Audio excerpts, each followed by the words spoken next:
Is the Canon 90D worth getting in 2024? I've used this camera just about every single week for the past few years for my other YouTube channel that I run with my wife. That being said, I feel like I have a good idea as far as its limitations, as well as the things that it excels at. So first of all, let's talk about the pros of this camera. So when I purchased this camera, I got it with 3 batteries. And to be honest with you, for just about every single shoot I've done, 1 battery has been more than enough. It's freezing cold outside right now, and I've noticed that even in cold temperatures, the batteries have held up really well. Rarely do I even need to switch out to another battery. I traveled to Iceland with this camera, and again, those long battery lives were perfect because charging wasn't always an easy option because we were just in a camper van. So having that long battery life really just means you can always use the camera when you need to. It has a very smooth, fast, and accurate autofocus system. So like for filming this video right now, it has face and eye tracking so that,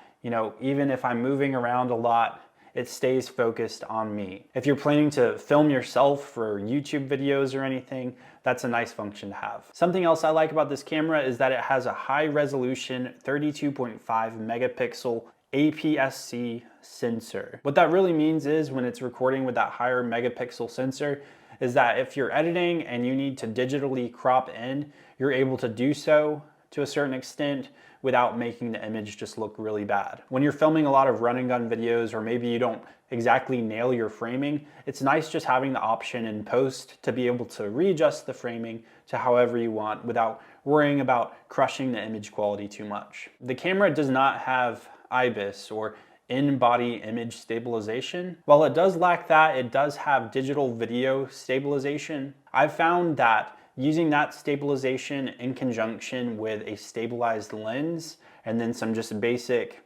camera holding technique, I've been able to get fairly smooth footage out of this camera without any issues. It does take some intentionality, and with that digital video stabilization, there is a little crop factor on that. It does zoom in just a little bit, but nothing dramatic. Another feature great about this camera is that it has a fully articulating screen, which means as I'm recording right now, there's a little screen off to the right of the camera that I can flip around and point at myself to make sure I'm staying in frame. This is great, again, if you're filming by yourself. It's also just nice if you're using the camera, having the option to adjust the screen. Maybe you want to hold it up really high. You can adjust that screen so you're still able to see everything easily and clearly. I haven't done a ton of shooting in manual focus, but something I really like that this camera has is when you shoot in manual focus, there's an option you can turn on in your settings called focus peaking. When you shoot in focus peaking mode, wherever the camera is focused, there'll be a color outline around the areas that are in focus. You can pick red, yellow, or blue. It's nice just having that reassurance that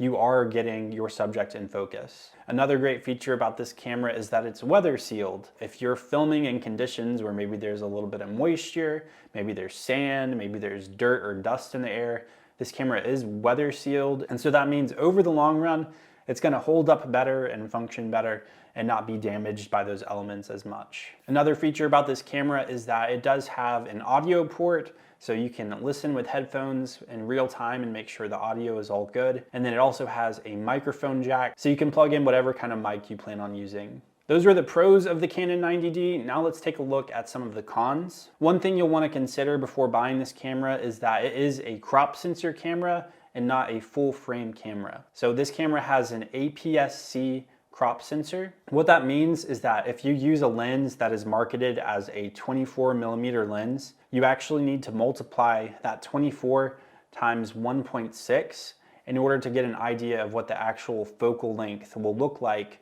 on your camera. So for the 24, that would actually be more comparable to a 38mm lens as far as the output that you're getting from the camera. That honestly hasn't been a huge issue for me with this camera. If you get a number of different lenses with different focal lengths, you can almost always get a setup that you like. If you're filming in a really tight space, a full frame camera might be better for you to use just because it'll be able to be closer to you physically.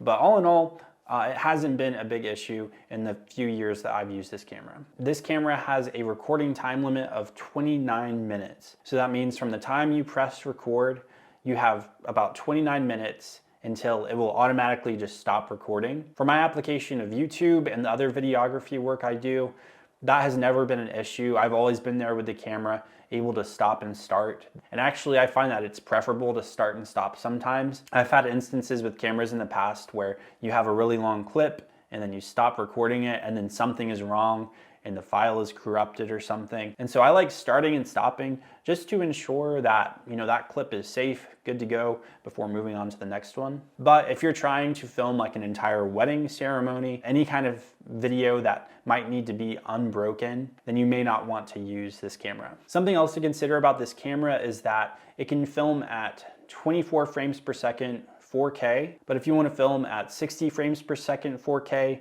or 120 frames per second 4K, those aren't options with this. Those are both limited to 1080p. Again, this just comes down to the type of work that you're doing. I just filmed an entire wedding using the 60 FPS setting on this camera, and all the footage I think turned out really good. I was very happy with it. Would it have been nice to get slightly higher quality?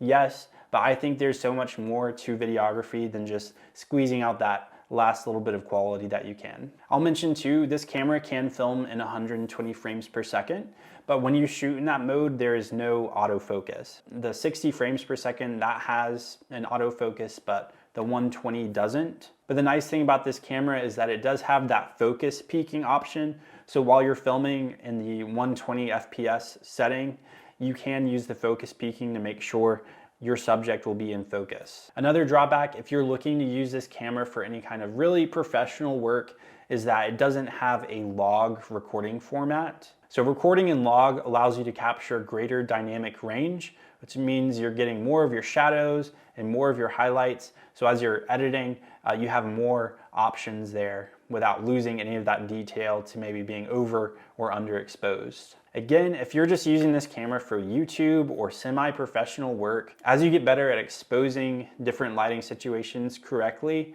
this really won't be that much of an issue. In addition, there are settings within this camera, so there's built-in image quality settings, and you can reduce the contrast and other options in there so that you're able to juice out a little bit more dynamic range out of the camera. Another limitation to be aware of is that this camera has a micro HDMI port on it, but that's been good enough for me. It's let me connect this camera to my RS3 Ronin gimbal without any issues. They can be a little delicate, so you just want to be careful that you don't break the port, but in the 3 or so years I've used this camera, no issues for me there. So the conclusion is this camera has been absolutely perfect for what I've needed in this season of my experience with videography and learning. It has a lot of robust features that I've been able to grow into. I would definitely recommend getting a camera like this or just a lower tier option to learn on before dropping $5,000 or $10,000 on a more expensive full frame camera. Using this camera has helped me learn what I might like to get in the future. But for right now, this is pretty much everything that I need for my setup. And when I have the extra money, I think I will go and invest in a better camera at some point. But for right now, this has been more than enough for me. And if you have access to one of these or you're thinking about buying one of these, even in 2024, I think it's a phenomenal option. I know a lot of the mirrorless cameras are coming out now, but this camera has served me really well. It's got a lot better battery life than a lot of the mirrorless camera options that are out there now. I like that it's got a little weightiness to it, which in all honesty helps your footage come out looking a little more stable. To see the current price of this camera, I've put a link down in the description. It is an affiliate link, so thank you for supporting the channel if you do make a purchase through that link. Hope you guys enjoyed this video, and I'll see you guys in the next one.